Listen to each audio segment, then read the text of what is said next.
came up with this terrible idea, and I really want to do it now.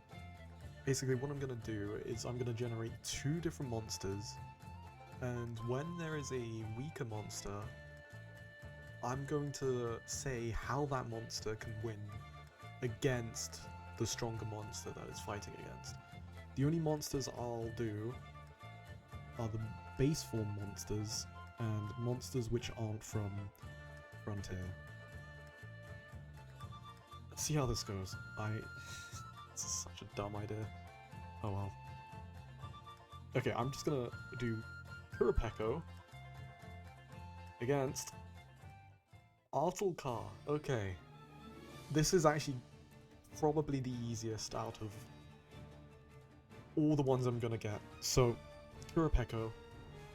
You know what Kurapeko does. It's gonna mimic the Fatalis roar. Fatalis will come and will easily wipe out Artelkar. That's easy. Okay. I think that's counting as Kurapeko winning. Okay, I'm just gonna say Diablos versus Gypceros. Okay.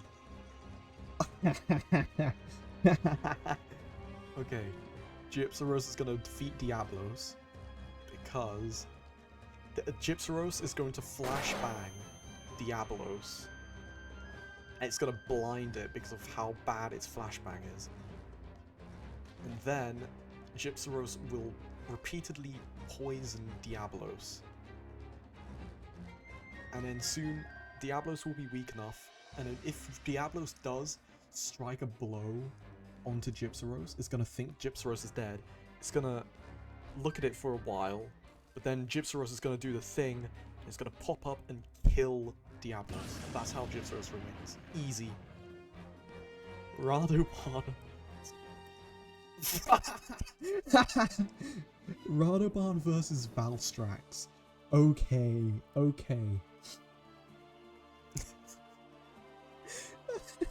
Radoban versus Valstrax.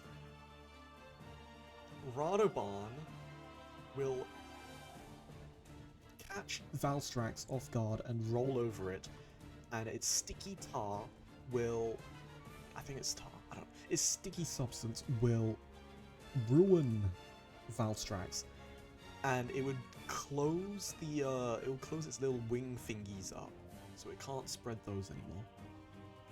And maybe it could clog up the holes in where the jet is on Valstrax, and also his vent on his chest.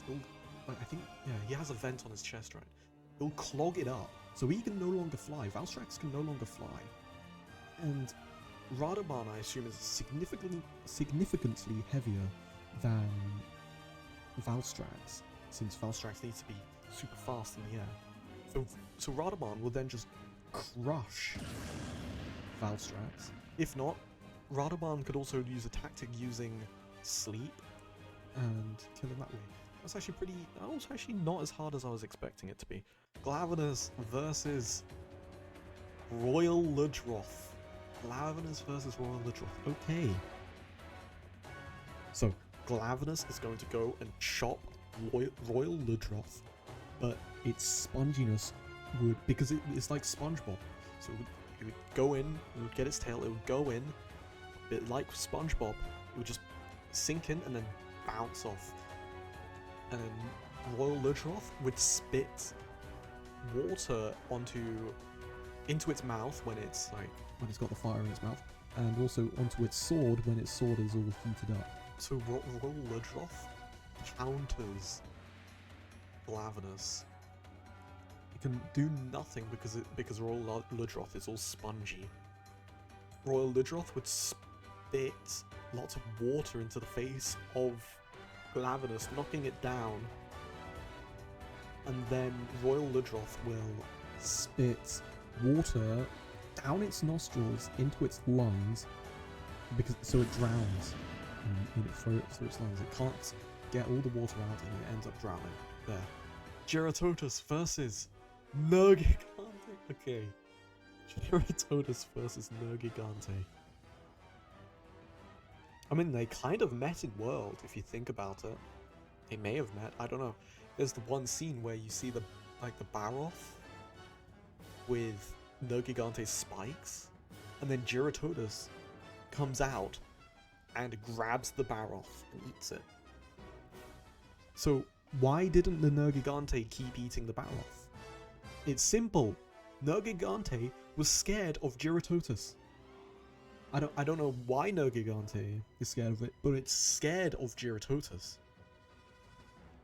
And if I knew the reason why it was scared of Jyuratodus, I'd say it. But whatever the reason is clearly because Jyuratodus can easily kill Nergigante.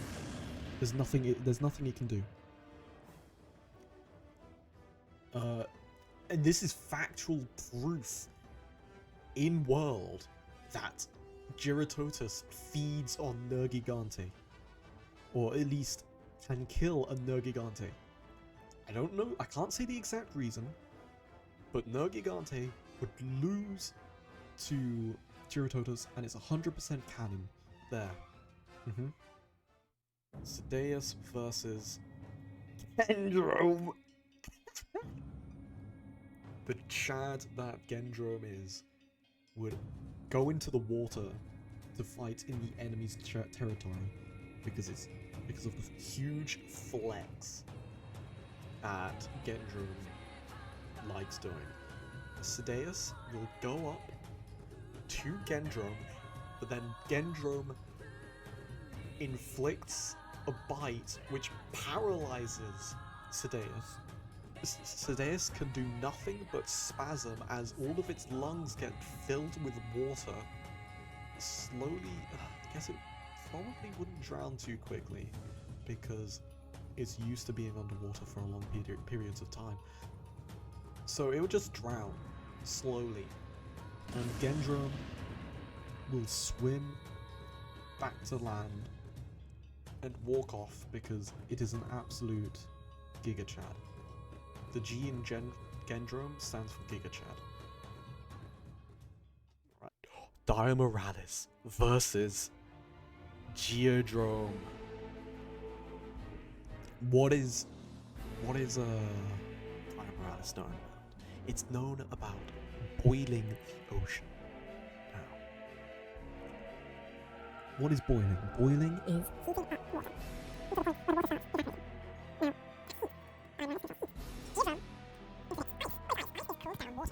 so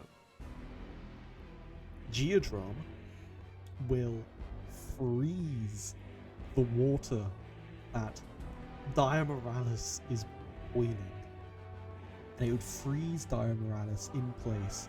The frozen ocean, it would be so cold that all the blood in Diamoralis's lower body, so its legs and its tail, all the blood would be frozen. It would fall off to frostbite, and I think that's probably pretty deadly.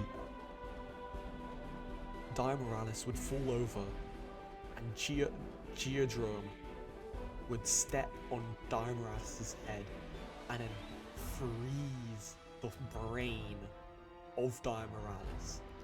Now it's all frozen, it's gonna be super fragile, so it's gonna jump on its head and it's gonna smash everywhere. And Gendrome, that's how Gendrome easily defeats the Black Dragon Diamoralis. Okay, I think that's... We've been yapping on for 46 minutes? Oh my goodness. Oh. Why did I... Okay, I've yapped way too much. I'm stopping this. Goodbye.